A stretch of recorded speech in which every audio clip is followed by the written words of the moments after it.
नमस्कार साथियों, मेरा नाम है अशोक पांडे और मेरे चैनल जेआईबी विद अशोक में आपका स्वागत है। फ्रेंड्स, आज हम इंडियन इकोनॉमी में मॉड्यूल बी चैप्टर नंबर 17 का पार्ट 2 करने वाले हैं। चैप्टर है मॉनेटरी पॉलिसी। मॉनेटरी पॉलिसी है फ्रेंड्स, ये स्पेलिंग गलत लिखी हुई है, एंड फिजिकल पॉलिसी के बारे में। ओके, तो पार्ट 1 में हमने देखा था कि आरबीआई के पास में बहुत सारे टूल हैं जिनकी सहायता से वो मॉनेटरी पॉलिसी को इम्प्लीमेंट करता है। तो उनमें से लगभग 3-4 हमने डिस्कस किए थे, बैंक रेट, सीआरआर, एसएलआर और एक और एमएसएफ, मार्जिनल स्टैंडिंग फैसिलिटी, वो सब डिस्कस किया था। इस लेक्चर में हम डिस्कस करेंगे SDF, standing deposit facility, base rate के बारे में, एमसीएलआर यानी कि marginal cost of fund based lending rate के बारे में, ईबीएलआर यानी external benchmark based lending rate, MSS market stabilisation scheme और रेपो रेट के बारे में डिस्कस करेंगे। ठीक,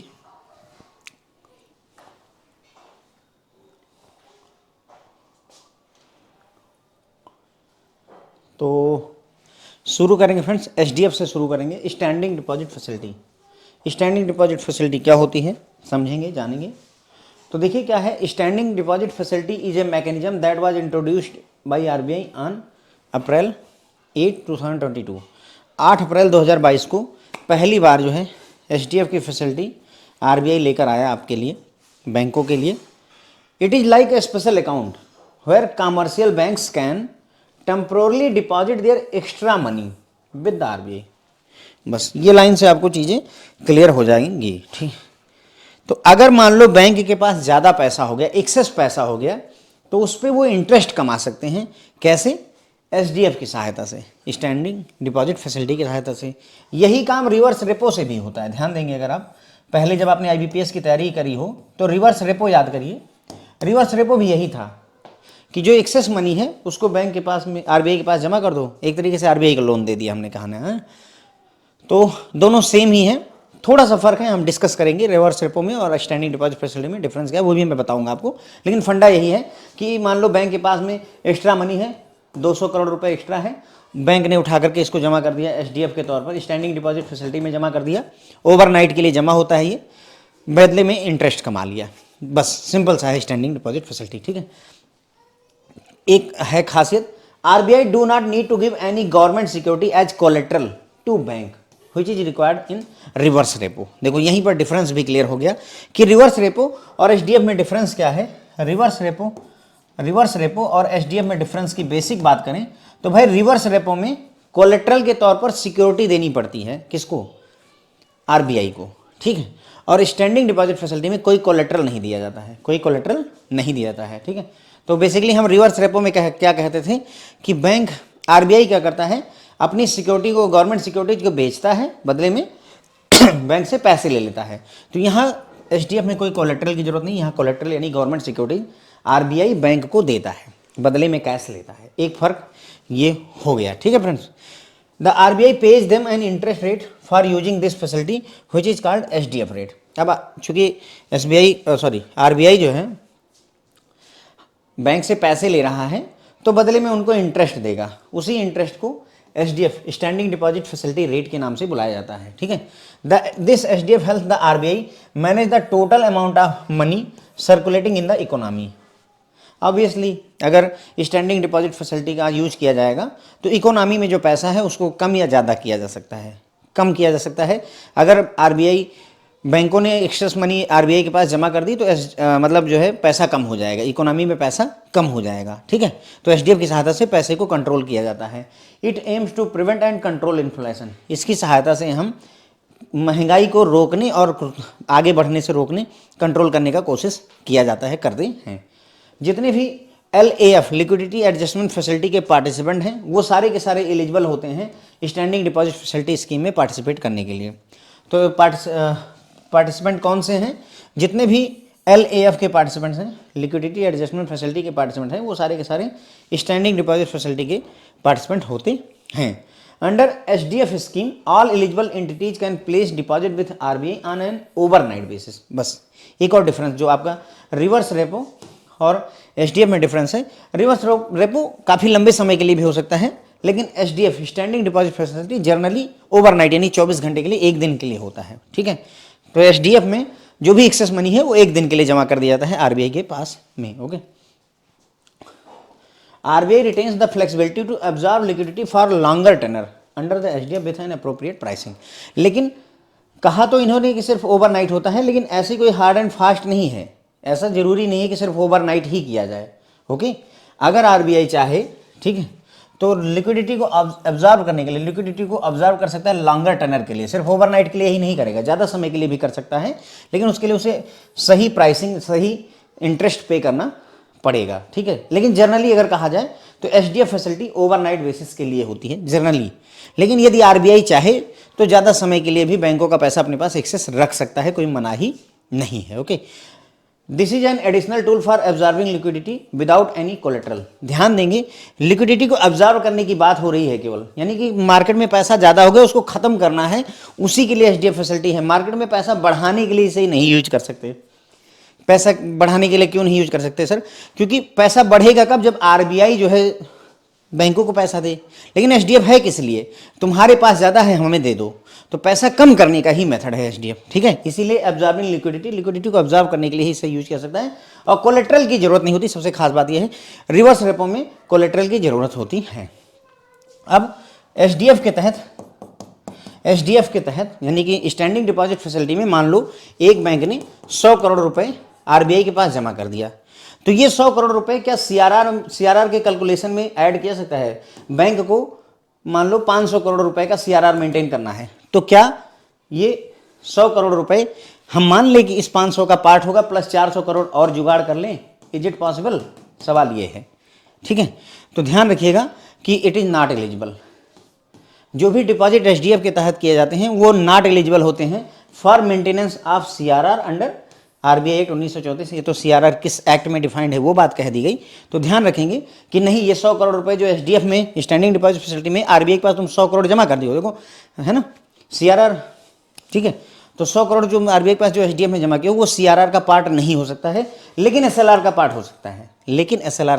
हो सकता है। वही लिखा है, deposits under SDF shall be eligible for maintenance of SLR under BR Act के सेक्शन 24 में। तो ठीक है, बात क्लियर हो गई।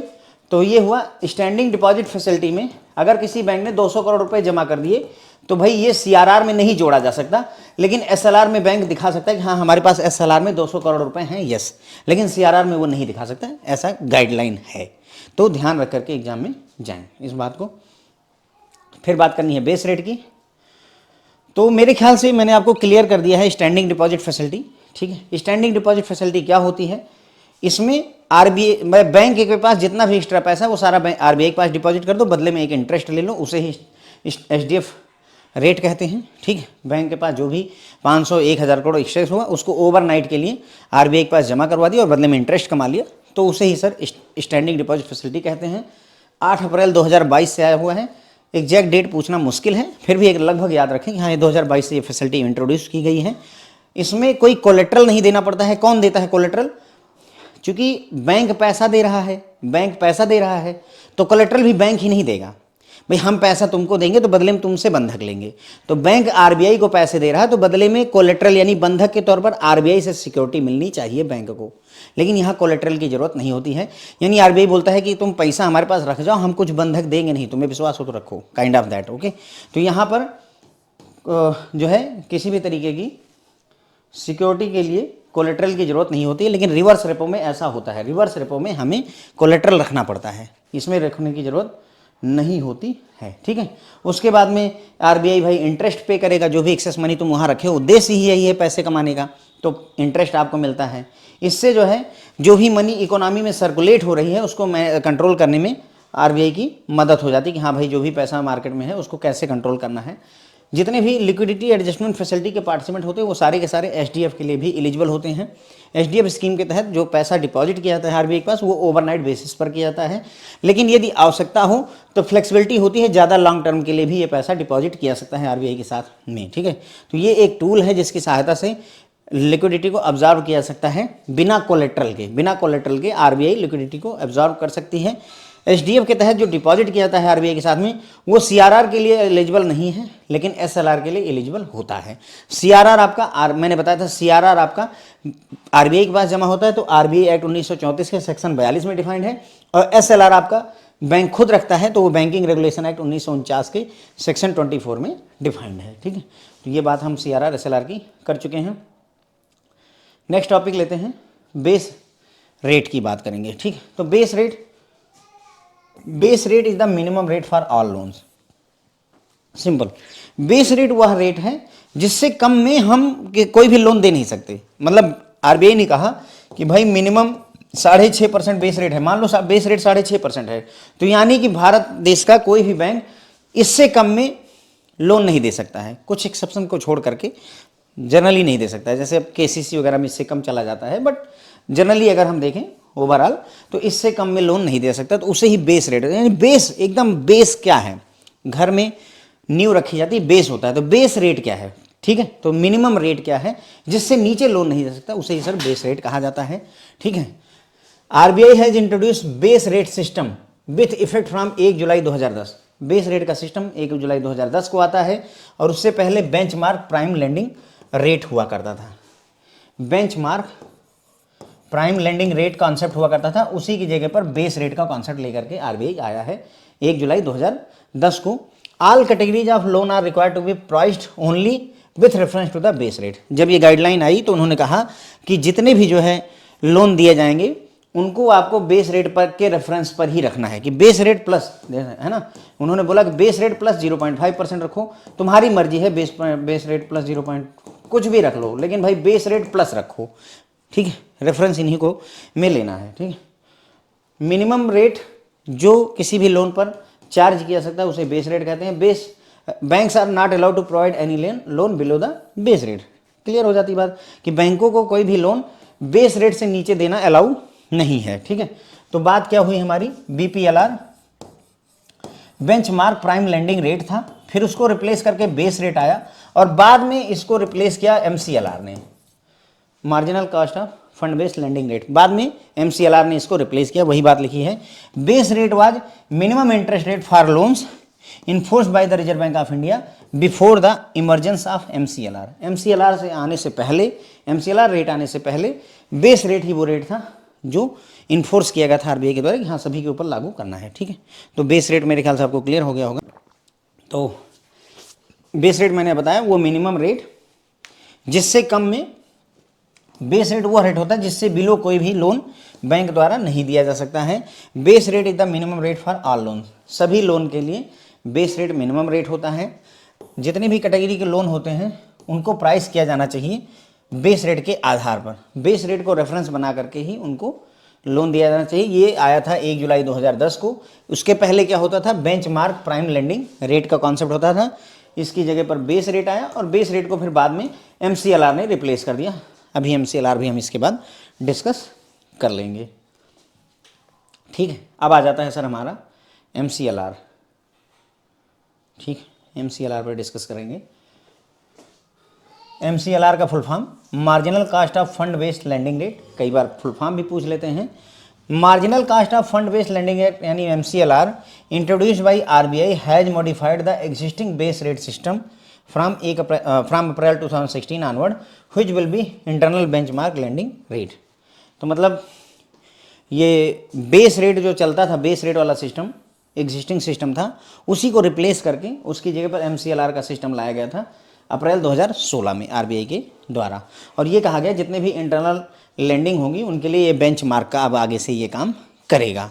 Based upon this MCLR interest rate for different type of customer should be fixed in accordance with their risk perception. तो ये बोला गया कि भाई डिफरेंट टाइप के जितने भी लोन हैं, ठीक है, उनका इंटरेस्ट रेट अब आपको फिक्स करना है based on their risk perception. Risk कम है तो जैसे अगर रिस्क कम है तो एमसीएलआर प्लस 1% ले लिया, अगर रिस्क ज़्यादा है तो एमसीएलआर प्लस 6% ले लिया। कुछ इस तरीके से आप फिक्स कर सकेंगे डिफरेंट टाइप के कस्टमर्स के लिए लोन की कितना उनका रिस्क है, उसी के आधार पर आप उसका नेमिंग करते हैं। फिर आती है बात सर हमारी कंपोनेंट ऑफ एमसीएलआर। बहुत ज़्यादा पूछा जाने वाला क्वेश्चन है सर अपने आप में। बहुत ज़्यादा पूछा जाने वाला है। मैं श्योर हूँ कि हो सकता है ये क्वेश्चन आपको कहीं ना कहीं किसी न किसी रूप में मिल ही जाए, ठीक है, बहुत ही ज़्यादा पूछा जाता है। तो MCLR के 4 कंपोनेंट हैं, marginal cost of fund, negative carry on CRR, operating cost और टेनर प्रीमियम। 4 देते हैं, ऑपरेटिंग कॉस्ट की जगह पर ऑपरेटिंग रिस्क लिख देते हैं, कुछ ना कुछ ऐसा चेंजेस करके आपसे पूछते हैं। तो ध्यान रखें कि MCLR के 4 कंपोनेंट हैं, मार्जिनल कास्ट ऑफ फंड होती है, CRR पर निगेटिव कैरी होता है, ऑपरेटिंग कॉस्ट होती है और टेनर प्रीमियम होता है। ये 4 कंपोनेंट होते हैं MCLR के, हम ध्यान रखेंगे। डिस्कस हम चारों के बारे में करेंगे, लेकिन एक जगह मैंने इसलिए लिख दिया क्योंकि क्वेश्चन इससे बहुत बनते हैं, इसलिए एक इकट्ठा लिखा हुआ है, ठीक है। अब बात करते हैं एक एक के बारे में। चारों मतलब 4 जो इनके हैं, marginal cost of funds. Marginal cost of funds shall comprise of marginal cost of borrowing and return on net worth. जो मार्जिनल कास्ट ऑफ फंड होनी चाहिए वो बेस्ड कंप्राइज होनी चाहिए मार्जिनल कास्ट ऑफ बारोइंग, मतलब हमें पैसा उधार लेने में, जैसे हम बैंक जो है लोन देगा लेकिन पहले कहीं ना कहीं से पैसे लेगा। हम बेसिकली क्या करते हैं, कस्टमर से पैसा डिपॉजिट के तौर पर लेते हैं और कस्टमर को लोन के तौर पर दे देते हैं। तो वही उस अगर हमने लोन लिया हुआ है या बारोइंग करी हुई है कहीं से, तो उसमें हमारा कितना कॉस्ट लग रहा है और जो हमारे पास पूंजी है, नेटवर्थ है, हमारी जो कैपिटल है, उस पर कितना हमें रिटर्न, कितना इंटरेस्ट हम कमा पा रहे हैं, उसी को ही मार्जिनल कॉस्ट ऑफ फंड, यानी जो फंड हमारे पास है उसको अरेंज करने में हमें कितना पैसा लग रहा है। मार्जिनल कॉस्ट ऑफ फंड मतलब जैसे बैंक ने 600 करोड़ रुपए अरेंज किए हुए हैं लोन पर देने के लिए, तो 600 करोड़ कहीं से आए होंगे, उसको अरेंज करने में कितना पैसा हमारा लग रहा है, इंटरेस्ट कितना देना पड़ रहा है, कितना हमें खर्चा पड़ा है, उसी को ही मार्जिनल कॉस्ट ऑफ फंड कह देते हैं। निगेटिव कैरी ऑन CRR का मतलब होता है mandatory CRR arises due to return on CRR balance being nil. देखो CRR पर RBI हमें कोई भी CRR पर जो अभी मेरे ख्याल से 4.5% है, इस पर RBI हमको कोई भी इंटरेस्ट नहीं देता है। CRR में हमने बात की थी कि CRR में CRR SLR जब पढ़ा है तो वहाँ देखा है, CRR पर कोई भी रिटर्न यानी कि कोई भी इंटरेस्ट RBI हमको नहीं देता है। तो अगर इंटरेस्ट नहीं देता है तो ये हमारा नुकसान है। हर 100 रुपीज़ में से 4.5 रुपीज़ RBI के पास रखा हुआ है, लेकिन हमें कुछ कमाने को मिल नहीं रहा है, ये रखा पड़ा है, हमें कुछ मिल नहीं रहा है, तो ये हमारे लिए निगेटिव है, नुकसान हो रहा है।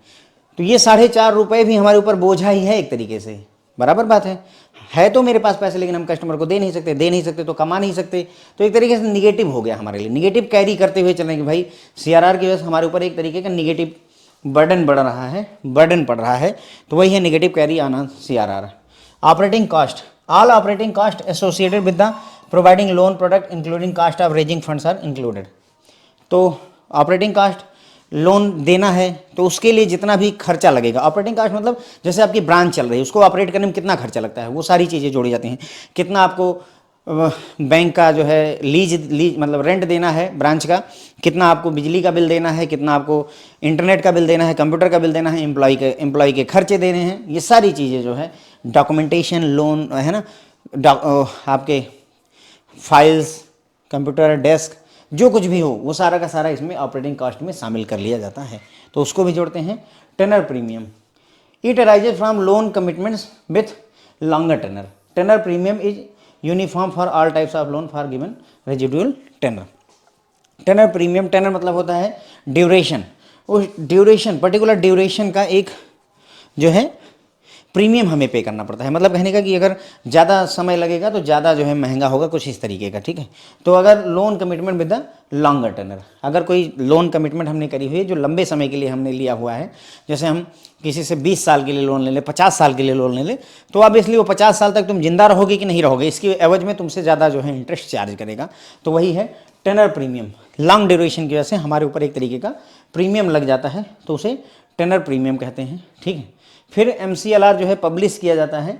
MCLR के लिए जो उन्होंने बताया हुआ है, MCLR ओवरनाइट MCLR होना चाहिए, 1 मंथ का, 3 मंथ, 6 मंथ और 1 ईयर, इतने तरीके का MCLR पब्लिश किया जाना चाहिए। ओवरनाइट यानी कि 1 दिन का, 1 महीने का, 3 महीने का, 6 महीने का, 12 महीने यानी 1 साल का होना चाहिए, लेकिन यही फिक्स नहीं है। Bank have the option for publishing MCLR of any other longer maturity, और ज़्यादा लॉन्गर मेच्योरिटी के लिए इफ़ बैंक वांट 3 ईयर्स के लिए भी लॉन्च किया सकता है, 5 ईयर के लिए भी हो सकता है, कोई मना ही नहीं है। जनरली ये है एज पर RBI, जनरली हमें इतने करने चाहिए, ओवरनाइट, 1 मंथ, 3 मंथ, 6 मंथ ये करना चाहिए, but more than that is also allowed. ठीक, तो यहाँ पर आ गए।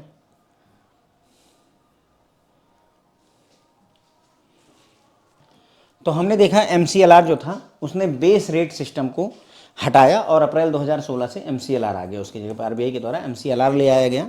ठीक है, MCLR में कहा गया कि भाई इंटरेस्ट आपको चार्ज करना है, लेकिन हर एक कस्टमर का जैसा रिस्क परसेप्शन हो, जैसा रिस्क हो कस्टमर का, उसके हिसाब से आप उसके ऊपर MCLR plus interest rate charge करेंगे। फिर हमने देखा कि 4 कंपोनेंट होते हैं MCLR के।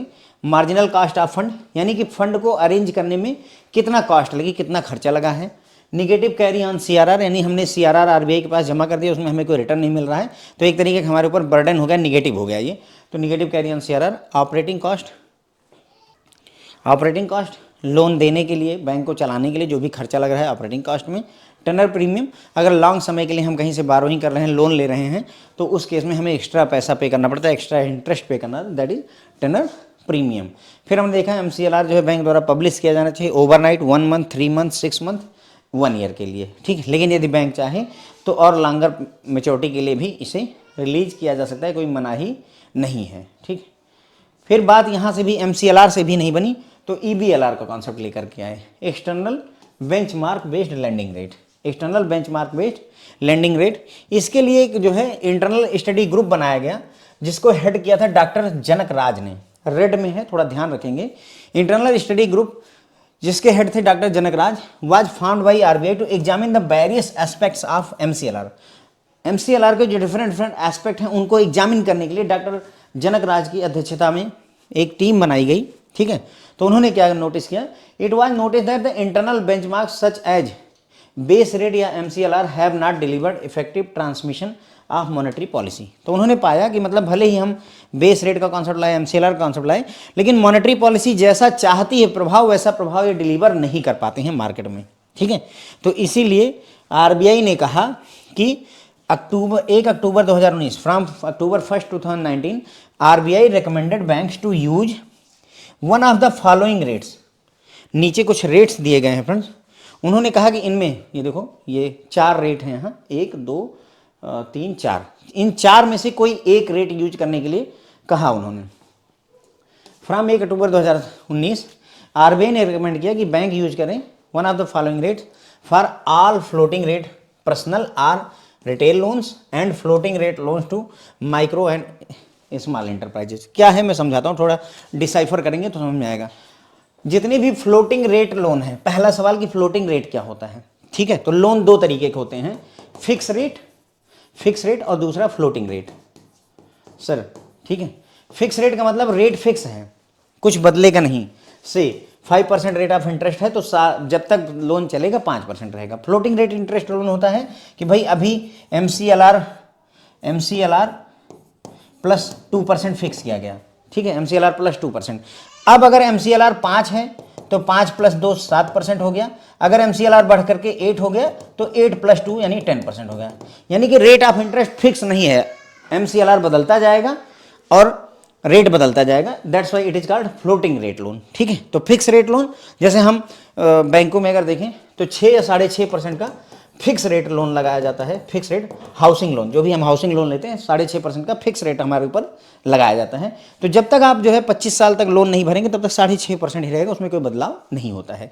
लेकिन अगर उसी जगह वो MCLR से अटैच कर दिया जाए तो उस केस में वो चेंजेस होता रहेगा। तो जितने भी फ्लोटिंग रेट पर्सनल लोन हो या रिटेल के लोन हो, पर्सनल लोन जानते हैं ना, ठीक है, अपने लिए, और रिटेल में हाउसिंग, कार, है ना, जितने भी रिटेल से रिलेटेड लोन हैं, तो जितने भी फ्लोटिंग रेट लोन है, चाहे वो पर्सनल हो या रिटेल का लोन हो या फिर चाहे माइक्रो एंड स्मॉल इंटरप्राइजेज को लोन दिए जा रहे हों, अगर वो फ्लोटिंग रेट लोन हैं तो उनके लिए इन चारों में से कोई ना कोई एक इंटरेस्ट रेट को यूज करने की रिकमेंडेशन की गई RBI द्वारा अक्टूबर 1 2019 से। बात मेरे ख्याल से समझ में आई होगी। ठीक है, तो ये 4 रेट कौन से हैं? रिजर्व बैंक ऑफ इंडिया का पॉलिसी रेपो रेट, यानी रेपो रेट को यूज कर लीजिए, या फिर गवर्नमेंट ऑफ इंडिया का 3 month treasury bill yield rate, जिसको कौन पब्लिश करता है? FVIL। ट्रेजरी बिल का यील्ड रेट जो है कौन पब्लिश करेगा? FVIL। फुल फॉर्म ध्यान रखिए, financial benchmark India private limited. Financial benchmark India private limited.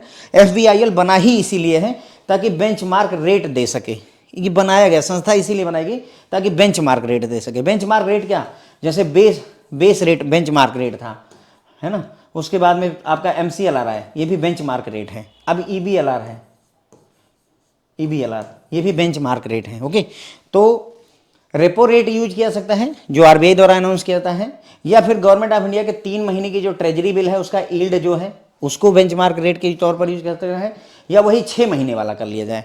Government of India का 6 महीने का ट्रेजरी बिल का यील्ड रेट यूज कर सकता है, इसको भी FVIL द्वारा पब्लिश करता है, या इसके अलावा any other benchmark rate publish by FVIL, या इसके अलावा अगर FVIL कोई और बेंचमार्क रेट पब्लिश करता है तो उसको भी यूज किया सकता है।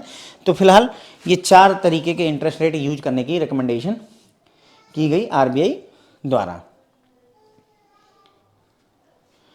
To maintain transparency, standardisation and simplicity of understanding of loan product for borrowers, individual banks are restricted to adopt multiple benchmark within a loan category. अब इसमें कुछ काम की बातें देखते हैं कि external benchmark lending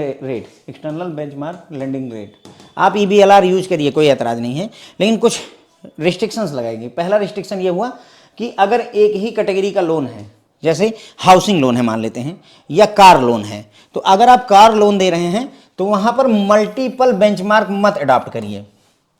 multiple benchmark का मतलब क्या है कि एक आदमी को बेंचमार्क मतलब जो है, अगर एक आदमी को हमने कार लोन दिया और उसमें रेपो रेट को हमने बेंचमार्क रेट का तौर पर यूज किया, तो दूसरे को लोन देते समय अब हम 3 मंथ का यील्ड नहीं यूज करेंगे, 6 मंथ का यील्ड नहीं करेंगे। अगर एक आदमी को कार लोन में रेपो रेट लगाया है तो सबको रेपो रेट ही लगाएं, ये मतलब हुआ। ठीक है, तो मल्टीपल बेंचमार्क सेम कैटेगरी के लोन के लिए अलाउ नहीं है। Other components of the spread क्या होता है, स्प्रेड के अदर कंपोनेंट की बात करनी है तो स्प्रेड क्या होता है, तो देखो जैसे अगर कोई चीज़ 100 रुपये की खरीदी हमने और 110 की बेची, तो वही 10 रुपये जो हमारा फ़ायदा होता है इसी को स्प्रेड बोल देते हैं। ठीक है, तो जो स्प्रेड है, other component of the spread such as operational cost might be changed once in every 3 year.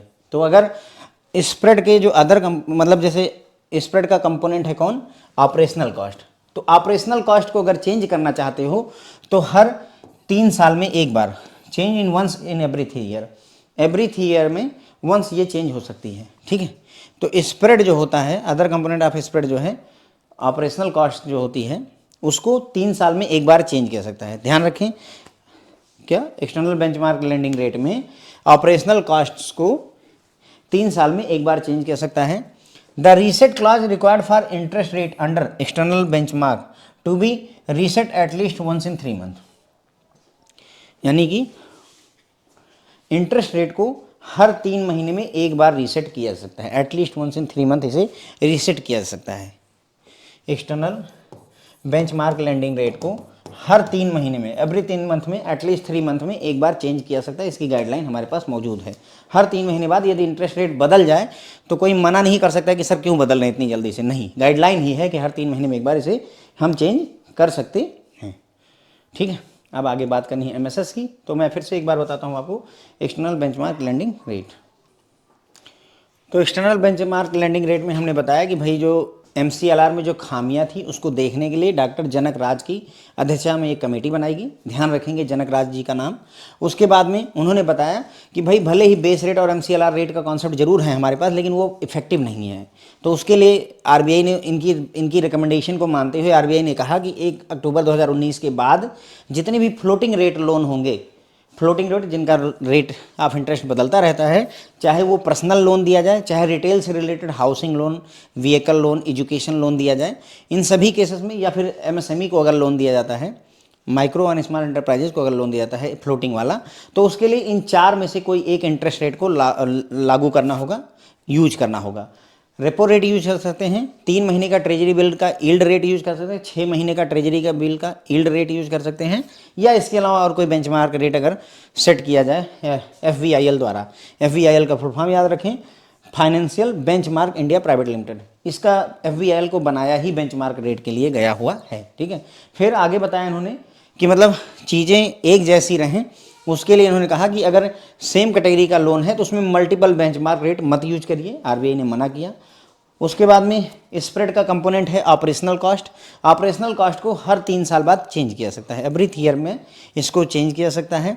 उसके बाद में रीसेट क्लॉज की अगर बात करें तो रेट ऑफ इंटरेस्ट को at least once in a 3 month इसको चेंज किया जा सकता है। Okay, at least once in a 3 month इसको चेंज किया जा सकता है। फिर आती है बात sir MSS, market stabilisation scheme, market stabilisation scheme की MSS, ठीक है। During 2004 foreign institutional investors, MSS की जरूरत क्यों पड़ी, ये थोड़ा बैकग्राउंड में जा रहे हैं। तो 2004 के दौरान FII जो थे started bringing the dollar two by Indian stock, मतलब बहुत ज़्यादा डॉलर हमारे देश में आना शुरू हो गया इंडियन स्टॉक यानी कि शेयर मार्केट में परचेजिंग करने के लिए। This has resulted in over supply of US dollar in Indian market, इसकी वजह से इंडियन मार्केट में बहुत ज़्यादा ओवर सप्लाई हो गई डॉलर की। RBI बॉट डॉलर्स दस creating an equivalent amount of rupees. अब RBI ने डॉलर को कम करने के लिए खरीदना शुरू किया, जब खरीदा तो बदले में उतने ही रुपए छापने पड़े, ठीक है, उतने ही रुपए क्रिएट करने पड़े, ठीक है। इसकी वजह से क्या हुआ, एक तरीके का ओवरफ्लो की स्थिति बन गई, ठीक है। As a response to the large scale capital inflow, तो इसका असर ये हुआ कि बहुत ज़्यादा स्केल में बहुत बड़ी मात्रा में कैपिटल का इनफ्लो हुआ। And the consequent problem faced in managing liquidity, और लिक्विडिटी को मैनेज करने में काफ़ी सारी प्रॉब्लम्स फेस की गई। The RBI introduce the MSS after consulting the government of India for mopping of liquidity of more enduring nature in March 2004। तो capital inflow बहुत ज़्यादा हो गया, तो लिक्विडिटी को मैनेज करने के लिए भाई बहुत सारा US डॉलर आ गया, बदले में बहुत सारी RBI को पैसे छापने पड़े, रुपए बनाने पड़े, उसकी वजह से लिक्विडिटी बहुत बढ़ गई। तो उसी लिक्विडिटी को मैनेज करने के लिए मजबूरी में MSS लाना पड़ा, ठीक है। अब आता है MSS market stabilisation scheme refers to the intervention by RBI to withdraw excess liquidity by selling government securities in the economy. तो मार्केट स्टेबलाइजेशन स्कीम जो है रेफर करती है किस चीज़ को, intervention by RBI to withdraw excess liquidity by selling government securities in economy. तो RBI ने जो एक्सेस लिक्विडिटी आ गई थी उसको एब्जॉर्व करने के लिए गवर्नमेंट सिक्योरिटीज़ को बेचा, गवर्नमेंट सिक्योरिटीज़ बेची, बदले में लोगों ने खरीदे तो पैसे दिए RBI को, धीरे धीरे पैसे कम हो गए उनके पास में, ठीक। Under MSS RBI sells government bond on a journal basis depending upon the volume of excess liquidity in the system. Here bonds go to the financial institutions and money goes back to the RBI. तो इसमें RBI ने क्या किया, government bonds बेचे, जितनी liquidity उसी हिसाब से बेचे, और इसमें क्या होता है कि बॉन्ड जो है फाइनेंशियल इंस्टीट्यूशन यानी बैंकों वगैरह के पास जाते हैं और मनी जो है RBI के पास ही रहती है, क्योंकि बैंक खरीद रहे हैं ना बॉन्ड्स को। This withdrawal of excess liquidity through MSS is called sterilisation. ये जो प्रक्रिया की गई, ये जो काम किया गया विड्रॉल ऑफ एक्सेस लिक्विडिटी, उसे MSS के थ्रू उसे स्टरलाइजेशन कहा जाता है। ओके, तो एक्सेस लिक्विडिटी को विड्रॉ करने के लिए जो काम किया गया फ्रेंड्स उसे स्टरलाइजेशन कहते हैं। ध्यान रखेंगे, स्टरलाइजेशन मतलब मार्केट से लिक्विडिटी को कम करना, मार्केट से लिक्विडिटी को कम करना स्टरलाइजेशन कहलाता है। और स्टरलाइजेशन कैसे किया जाता है, OMO के द्वारा, OMO ओपन मार्केट द्वारा ऑपरेशन के द्वारा किया जाता है, ओपन मार्केट ऑपरेशन OMO के द्वारा किया जाता है। The securities issued under MSS are basically government bond and are called market stabilisation bonds. जो इनमें बॉन्ड इशू किए गए उनको मार्केट स्टेबलाइजेशन बॉन्ड कहा गया। ध्यान रखें नोट में, RBI ने MSS मार्केट स्टेबलाइजेशन यूज किया था to withdraw excess liquidity created during the demonetisation 2016। तो RBI क्या करती है, MSS यूज करती है एक्सेस लिक्विडिटी को। डिमोनेटाइजेशन 2016 में जब ज़्यादा पैसे हुए तो उसको कंट्रोल करने के लिए MSS का यूज किया था। Sterilisation by RBI is carried through open market operation. ध्यान रखें, स्टरलाइजेशन की प्रक्रिया कैसे की जाती है, ओपन मार्केट ऑपरेशन के through. Open market operation OMO खूब पूछा जाने वाला सवाल है, आगे पढ़ेंगे भी हम इसी चैप्टर में। OMO का मतलब होता है गवर्नमेंट सिक्योरिटीज का खरीदना और बेचना। गवर्नमेंट सिक्योरिटीज को खरीदने और बेचने की प्रक्रिया को OMO ओपन मार्केट ऑपरेशन कहा जाता है। तो स्टरलाइजेशन क्या करता है, मार्केट से लिक्विडिटी को खींचता है, ख़त्म करता है। स्टरलाइजेशन का मतलब मार्केट से लिक्विडिटी को ख़त्म करना। किससे कैसे किया जाएगा, OMO से किया जाता है, ओपन मार्केट ऑपरेशन। RBI क्या करेगी, सिक्योरिटी बेचेगी। RBI ने क्या किया, ये कागजात बेचे, 1 लाख रुपए का कागज है, इसकी वैल्यू 1 लाख है, बेच दिया, तो मार्केट में एक कागज़ का टुकड़ा आ गया और बदले में लोगों ने 1 लाख रुपए जो उनके पास नोट थे 1 लाख के, वो आरबीआई को दे दिए। बदले में आरबीआई को 1 लाख रुपए दे दिए। तो यहाँ अब इकोनॉमी में सिर्फ कागज़ का टुकड़ा है और पैसा आरबीआई के पास चला गया। तो यहाँ पर सिर्फ कागज़ के टुकड़े बचे, रुपए बचे ही नहीं। तो ये क्या चीज़ है सर? ये सर है हमारी मतलब लिक्विडिटी को खींचना ओपन मार्केट ऑपरेशन के थ्रू। क्लियर हो जाती है मेरी बात? अब आगे बढ़ते हैं। तो हमने फिर यहाँ पर समझ लिया मार्केट स्टेबलाइजेशन स्कीम के बारे में। मार्केट स्टेबलाइजेशन स्कीम की ज़रूरत क्यों पड़ी? क्योंकि 2004 में फाइनेंशियल फॉरेन इंस्टीट्यूशनल इन्वेस्टर जो FIIs थे, उन्होंने बहुत सारा डॉलर हमारे देश में बेचा और बदले में इंडियन स्टॉक खरीदे। इसकी वजह से US डॉलर की ओवर सप्लाई हो गई इंडियन मार्केट में। आरबीआई को इस डॉलर को खरीदना पड़ा, बदले में उतने ही पैसे छाप करके बैलेंस बनाना पड़ा। इसकी वजह से लिक्विडिटी बढ़ गई, क्योंकि पैसा बहुत ज़्यादा हो गया तो लिक्विडिटी बढ़ गई। तो मार्केट में लिक्विडिटी हो गई, आरबीआई के पास विकल्प नहीं था, तो MSS scheme lie government of India की सहायता से कंसल्ट करके। ठीक है, इसमें क्या हुआ, जो भी एक्सेस लिक्विडिटी थी मार्केट में उसको जो है गवर्नमेंट सिक्योरिटीज बेची और बदले में जितना भी पैसा था वो डकार गए, एक तरीके से कहा जाएगा। ठीक है, उसके बाद में इसमें क्या करती है, आरबीआई जो है गवर्नमेंट बॉन्ड्स को बेचती है, जितनी ज़रूरत हो उतने बॉन्ड्स को बेचती है। जो बैंक हैं उनके पास बॉन्ड चला जाता है, सिक्योरिटी चली जाती है, और जो आरबीआई है उसके पास पैसा चला आता है। ये जो एक्सेस लिक्विडिटी है उसका विड्रॉल किया गया, उसको मतलब एब्जॉर्व किया गया, उसे स्टरलाइजेशन कहते हैं। उसे क्या बोलते हैं? स्टरलाइजेशन बोलते हैं। जो सिक्योरिटीज़ MSS के तहत इशू की जाती हैं उन्हें मार्केट स्टेबलाइजेशन बॉन्ड कहा जाता है। चूँकि हम MSS की बात कर रहे हैं तो उसी से रिलेटेड मार्केट स्टेबलाइजेशन बॉन्ड उन्हें कहा जाता है। आरबीआई जो है यूज करती है MSS को, जो एक्सेस लिक्विडिटी क्रिएट हुई है। मतलब आरबीआई ने MSS की स्कीम को यूज़ किया कब? डिमोनेटाइजेशन 2016 में जब हो, उस समय भी MSS को यूज़ किया था, ध्यान रखें। और उसके बाद में स्टरलाइजेशन प्रक्रिया में क्या होता है, इकोनॉमी से लिक्विडिटी को खींच लिया जाता है, कम कर दिया जाता है। ठीक है, तो उसको कैसे किया जाता है? स्टरलाइजेशन के लिए क्या तरीका यूज करते हैं? ओपन मार्केट ऑपरेशन का तरीका यूज करते हैं, OMO का तरीका यूज करते हैं। OMO क्या है? गवर्नमेंट सिक्योरिटीज को खरीदने और बेचने की प्रक्रिया को OMO ओपन मार्केट ऑपरेशन कहते हैं। ठीक है, बात करते हैं रेपो रेट की। तो रेपो रेट यानी repurchase rate. Repo rate repurchase rate is the rate at which RBI lends short term money to the bank.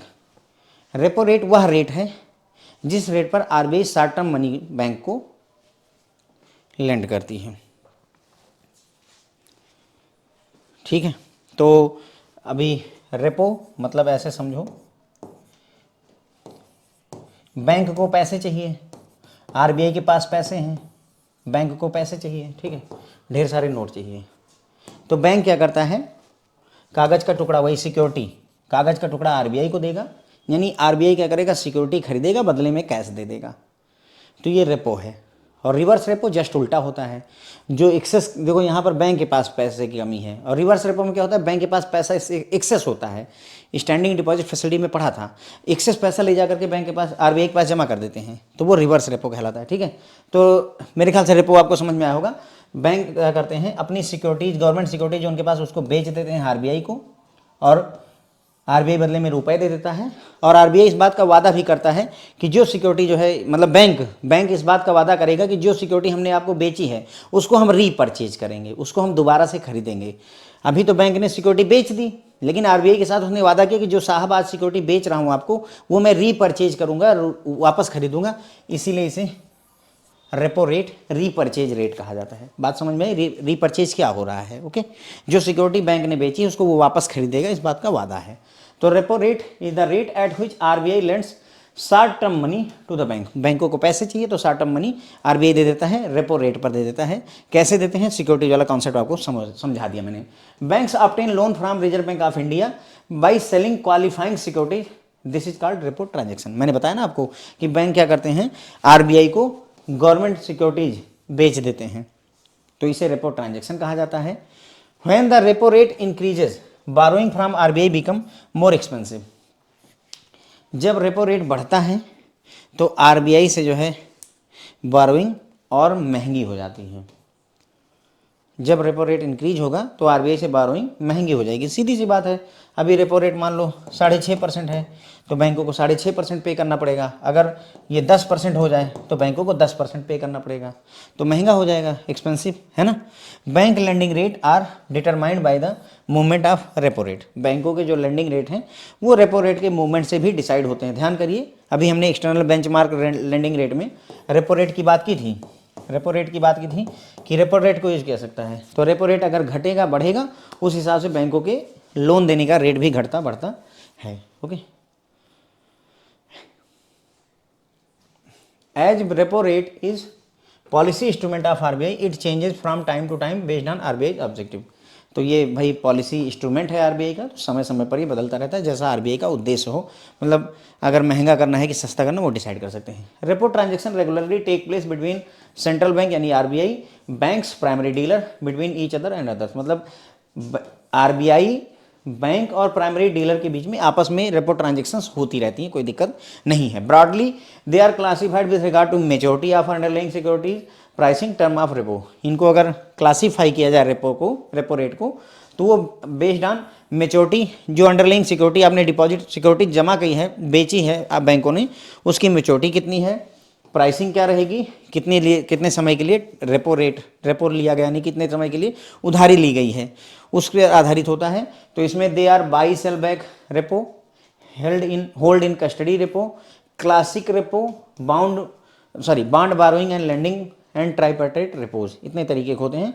इसमें से ट्राइपर्टेट रेपो हम पढ़ेंगे, डिटेल में पढ़ेंगे, ये टॉपिक है। बाकी ऐसे ही केवल थोड़ा थोड़ा समझ लें तो ज़्यादा अच्छा रहेगा, ज़्यादा डिटेल में नहीं जाएंगे। ठीक, तो सर हमने देखा रेपो रेट में, रेपो रेट वह रेट है जिस पर आरबीआई जो है शॉर्ट टर्म मनी को लेंड करती है बैंकों को। ठीक, आरबीआई से लोन लेना है बैंकों को तो रेपो रेट पर लेते हैं, क्लियर हो जाती बात। और बदले में सिक्योरिटी बेचते हैं बैंक वाले, बैंक सिक्योरिटी देती हैं और रेपो की वजह से मार्केट में मतलब बैंकों के पास पैसा आता है। तो अब रेपो रेट की वजह से क्या होगा, रेपो रेट की वजह से सर मार्केट में लिक्विडिटी बढ़ेगी कि घटेगी। अगर सवाल पूछ ले कि रेपो ट्रांजैक्शन की वजह से मार्केट में लिक्विडिटी बढ़ेगी घटेगी, तो थोड़ा लॉजिक लगा के देखिए।